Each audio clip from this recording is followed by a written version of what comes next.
That was stress like I've never understood. I didn't know how to manage it. I broke. I've never been that low in my life. Work, it can't be your life. It can't be what defines you. Love it and enjoy it for 40 hours a week when you're there, but you have to have more. I've always loved food. My mum is Maltese, so we grew up with different flavours at home. You know, there were olives and salami and all that delicious stuff. In kitchens, I sort of progressed quickly throughout the ranks because if something wasn't right, I would speak up or I would fix it. In the beginning, you know, I'd be doing 4 or 5 doubles back to back, and that was just the norm in the industry. So you'd be rolling on 4 or 5 hours sleep a night, and you know, you're in the heat and the stress of it all. So it went from that to then taking the head chef role as I think I was 27 at the time. So all of a sudden I was in this role in a restaurant that had a lot of publicity attached to it, and you've got the media looking at you, and you've got food reviewers looking at you, and you've got a team of people underneath you, and all you know is what you've learnt in kitchens.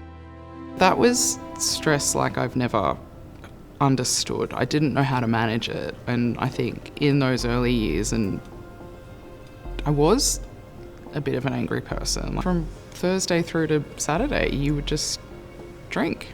We medicate that stress and we think that that is the pressure valve, and it's not. And it took me a long time to realise that. I'd stopped drinking during COVID and was feeling wonderful and everything, and went back to work, and I broke. I've never been that low in my life. I didn't want to be in hospitality anymore. I was having panic attacks. I've never had panic attacks in my life.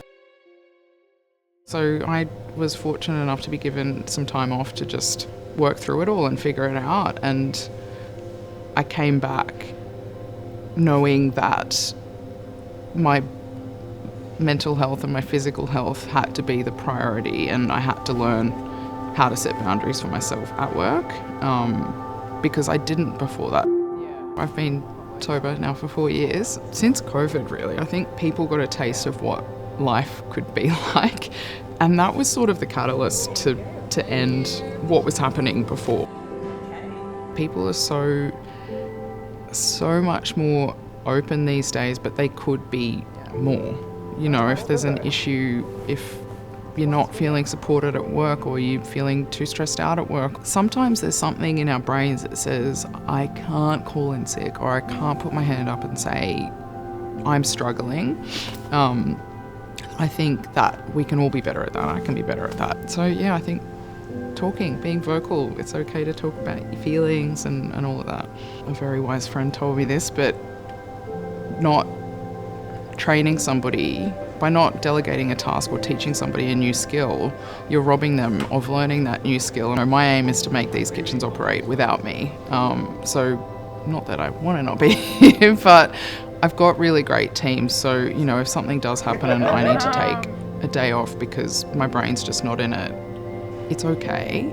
One of the things that I try and get through to our team is, you know, I think they think that they're impressing me by saying, you know, I ate at this restaurant and I read this book and I did that, and that's great. I don't want to discourage that, but you have to have something outside of hospitality. It can't be your life. It can't be what defines you. Learn to surf, or I scuba dive. I love scuba diving.